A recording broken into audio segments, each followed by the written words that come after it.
Hi guys, ఎలా ఉన్నారు? So ముందుగా అందరికీ హ్యాపీ న్యూ ఇయర్ అండి. అండ్ ఇంకా మన తెలుగు వాళ్ళకి ఎంతో ఇష్టమైన పెద్ద పండగ సంక్రాంతి వచ్చేసింది. సంక్రాంతి అంటే మనందరికీ తెలుసు. సంక్రాంతి పండుగతో పాటు మనకి మూవీస్ కూడా ఉంటాయి. సో 1 కాదు, 2 కాదు, 5 మూవీస్ ఉన్నాయి. సో మూవీ మేకర్స్ మన మీద దండయాత్ర చేస్తున్నారు. వాళ్ళ లక్ష్మిని పరీక్షించుకోవడానికి వస్తున్నారు. So this is the best season for movies. Average కంటెంట్తో ఉన్నా కూడా మంచి రెవెన్యూస్ వస్తాయి. సో అందుకే ఎవరు ఈ సంక్రాంతి వదులుకోవాలనుకోవట్లేదు. అన్ని మూవీస్ కవర్ చేస్తాను అండ్ అన్ని మూవీస్ గురించి డిస్కస్ చేద్దాం. నాకు కావాల్సింది ఒకటే, సబ్స్క్రైబ్ చేయండి అండ్ మీకు నచ్చితే లైక్ చేయండి. మీ ఎంకరేజ్ చాలా ఇంపార్టెంట్, అది బూస్ట్ ఇస్తుంది. సో ఫస్ట్ మూవీ రాజా సాబ్ చూడడం జరిగింది. So will discuss about that. Hi guys, welcome to కలికాలం అవలోకన్. సో మన 2026 సంక్రాంతికి ఫస్ట్ మూవీ అయిన రాజా సాబ్ గురించి మాట్లాడుకుందాం. సో ఎలా ఉంది మూవీ అంటే, మన మారుతి రొటీన్ టెంప్లెట్ హర్రర్ కామెడీని తీసుకొచ్చి ప్రభాస్ ని హై బడ్జెట్ ని పెట్టి ఒక రోత సినిమాని మన ముందుకు తీసుకొచ్చాడు. మారుతి కంప్లీట్లీ వేస్టెడ్ ప్రభాస్ అండి. అండ్ ప్రొడ్యూసర్ కూడా కళ్ళు మూసుకొని ఈ ప్రభాస్ ఉన్నాడని చెప్పేసి ఎంత పడితే అంత ఖర్చు పెట్టేశాడు.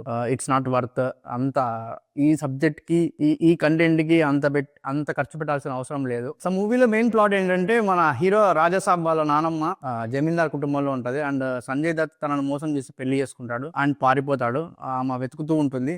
అండ్ మన రాజాసాబ్ కూడా వాళ్ళ తాతను వెతుక్కుంటూ పోతాడు. అండ్ తర్వాత తెలిసే విషయం ఏంటంటే, తాత మామూలుడు కాదు, పెద్ద మాయల పకీర్ అండి. అండ్ అక్కడ నుంచి తాత వర్సెస్ మనవడు అవుతుంది.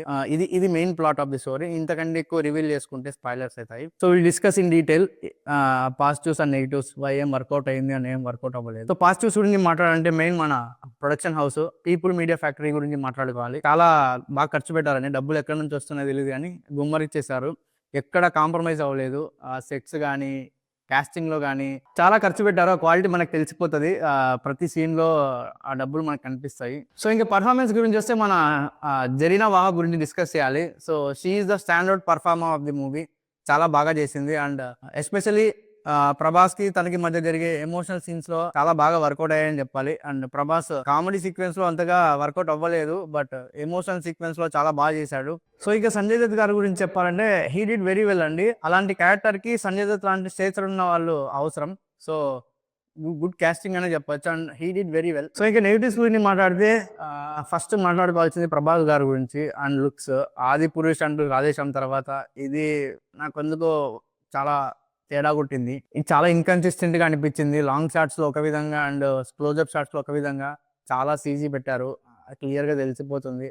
అండ్ ఇంకోటి ఏంటంటే, ప్రభాస్ ని మన మిర్చిలో, డార్లింగ్ లో, బుజ్జిగాడ్లో ఎలా చూసామో క్యాజువల్ గా, సో బాహుబలి కానీ కల్కి కానీ మనం లార్జర్ దాన్ లైఫ్ రోల్ చూసాము. ఆ వింటేజ్ ప్రభాస్ ని మిస్ అవుతున్నాం. సో దేనికి ట్రై చేశారు, బట్ కంప్లీట్లీ ఫెయిల్ అని చెప్పాలి. ఈ కామెడీ సీక్వెన్స్ లో కానీ ఏది కానీ వర్కౌట్ అవ్వలేదు. అండ్ ప్రభాస్ కి ఆ ఈజ్ కూడా లేదు. Maybe someone should bring back Prabhas అండి. We're missing that Prabhas. ఇంకా మెయిన్ మన తమన్ గురించి మాట్లాడుకోవాలి. ఒక్క రాడ్ సాంగ్స్ అండి, ఒక్క సాంగ్ కూడా బాగాలేదు on the screen. And BGM కూడా బిలో యావరేజ్ ఉంటది. వరస్ట్ తమన్ కూడా చాలా ఇన్కన్సిస్టెంట్ గా ఉన్నాడు. కొడితే అట్లా కొడుతున్నాడు కొన్ని మూవీస్ కి, కొన్ని మూవీస్ కి అస్సలు కొట్టట్లేదు. సో ఇంకా మనం గ్రాఫిక్స్ గురించి కూడా మాట్లాడుకోవాలి. కొన్ని చోట్ల బాగుంటది అండ్ కొన్ని చోట్ల మరీ వరస్ట్ అనిపిస్తుంది.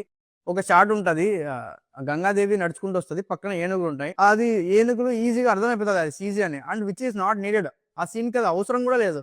బట్ జస్ట్ ప్రొడ్యూసర్ డబ్బులు ఇచ్చేస్తున్నాడు, ఫ్రీ హ్యాండ్ ఇచ్చేసాడని చెప్పి విచ్చర్ వీడియో ఖర్చు చేశాడు మారుతి. సో నెక్స్ట్ ఇంకా హీరోయిన్స్ గురించి మాట్లాడాలి. ముగ్గురు హీరోయిన్స్ ఉన్నారని. మన రెగ్యులర్ టెంప్లెట్ కమర్షియల్ మూవీలో ఒక హీరోయిన్ ఎందుకున్నారో మన డైరెక్టర్లకు తెలియదు. బట్ ఇక్కడ ముగ్గురిని పెట్టాడు.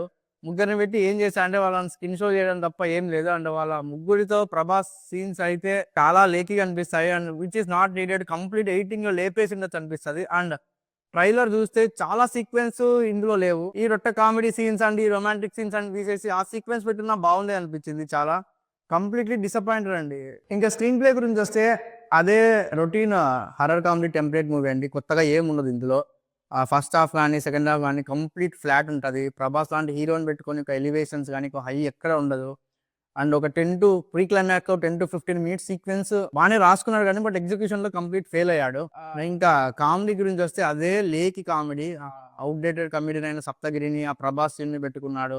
ఎక్కడ కామెడీ వర్కౌట్ అవ్వదు. అండ్ ప్రభాస్ కూడా అనవసరమైన హీరోయిన్స్ తో రొమాన్స్ సీన్ ఇవన్నీ చాలా లేకి అనిపిస్తాయి మనకి. సో ప్రభాస్ లాంటి హీరో మనకి డేట్స్ ఇచ్చారని చెప్తే చాలా ఎఫర్ట్ పెట్టి తను ప్రూవ్ చేసుకునే ఛాన్స్ వస్తుంది. బట్ మారుతి ఎక్కడే కానీ మనకు ఎఫర్ట్స్ పెట్టినట్టు అనిపించదు. ఈ completely wasted lot of money for the producer. And Prabhas dates కూడా వేస్ట్ చేశాడని అనిపిస్తుంది. సో ఫైనల్గా ఏం చెప్తా అంటే, సో ఈ రాజసాబ్ మూవీ సంక్రాంతి సీజన్లో కాకుండా వేరే సీజన్లో వచ్చిందంటే ప్రభాస్ కోసం ఒకసారి ట్రై చేయమని చెప్పేవాడిని.